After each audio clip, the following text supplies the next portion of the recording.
Roshan, Harsha Roshan, how are you? చాలా బాగున్నాను. Same యాస్టీజ్ ఇదే మాట నీకు కూడా. సోషల్ మీడియాలో చాలా కనిపిస్తూ ఉంటావు. నైస్. ఫస్ట్ సినిమాతోనే కొంచెం మంచి మార్కులు తెచ్చుకున్న వాళ్ళల్లో నువ్వు ఉన్నావు. పర్లేదు పిల్లాడు ఎదుగుతాడు, బాగా వస్తాడని చెప్పేసి మంచి కాంప్లిమెంట్స్ మీ మీద ఉంటూ ఉంటాయి. నైస్. సో బ్యాండ్ మేళంలో ఏంటి నీ character? Band Melam it's something, కథే ఒక కొత్త రీఫ్రెషింగ్ అండి. కథే ఒక కొత్త, అంటే ఒక కొత్త ప్రపంచం ఆబ్వియస్లీ. అవునా? అండ్ దాంట్లో యాదగిరిని మీరు డెఫినెట్లీ, అంటే నన్ను చూస్తున్న ఆడియన్స్ ముందు నుంచి ఎలా అయితే స్లోగా ఒక్కొక్క వేరే వేరే డిఫరెంట్ రోల్స్లో చేశాను, అండ్ కోర్టులో ఎలా అయితే మీ అందరికీ చాలా దగ్గర అయిపోయాను, బ్యాండ్ మేళంతో కూడా అంతే దగ్గర అవుతాను అనుకుంటున్నాను. ఎందుకంటే సో బాయ్ నెక్స్ట్ డోర్ లాంటి కథ, బాయ్ నెక్స్ట్ డోర్ లాంటి క్యారెక్టరైజేషన్స్ నా ఒక్కడిదే కదా, అందరిది కూడా. ఓకే. సో యూనో, అంటే మన దగ్గర జరిగే కథే కదా, మన ఇంటి పక్కన జరిగే కథే కదా అన్న ఒక మంచి ఫీలింగ్ ఉంటుంది. ఈ యాదగిరి ఎలాంటి వాడు అంటే,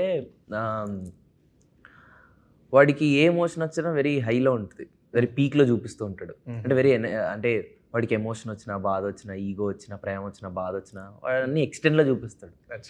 సో వాడికి చిన్నప్పటి నుండి మ్యూజిక్ అంటే ఇష్టం, అందుకే వాడికి చిన్నప్పటి నుండి మెలోడీగా ఉంటుంది వాడి చేతి. అంటే ఇప్పుడైతే రోషన్ నువ్వు చూస్తున్నావు, తెలంగాణకు సంబంధించి లేదా గ్రామీణ నేపథ్యం, అది ఆంధ్ర కావచ్చు ఇంకెక్కడైనా సరే, సినిమాలు ఎక్కువగా మనకు వస్తూ ఉన్నాయి. బట్ దీంట్లో కొత్తదనం ఏమన్నా ఉందా? డెఫినెట్లీ. అంటే బావమరదల కథ వచ్చి నాకు తెలిసి చాలా రోజులు అయిపోయింది. ఉయ్యాల జంపాల అంటారు చూసారా?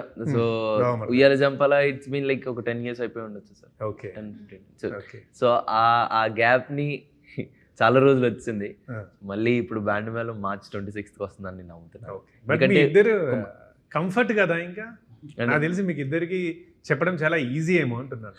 ఇప్పుడు ఈ ప్లేస్లో వేరే అమ్మాయి ఉంటుంటాను, ఆ ప్లేస్లో వేరే అబ్బాయి ఉంటుంటాను, కొద్ది రోజులు ఏమైనా మింగిల్ కావడానికి, కనెక్ట్ కావడానికి టైం పట్టేది.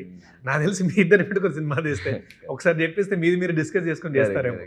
అంటే అంత ర్యాప్ ఉంది కదా, కోఆర్డినేషన్ చాలా బాగుంటుంది. సో సినిమా తీసినట్టుగా కాకుండా, కష్టపడుతున్నట్టుగా కాకుండా, కాస్త ఏదో మనం మళ్ళీ కలిసి సందడిగా చేసుకున్నట్లు ఉంటుంది. కరెక్ట్. సినిమా కూడా అలాగే అనిపిస్తుంది.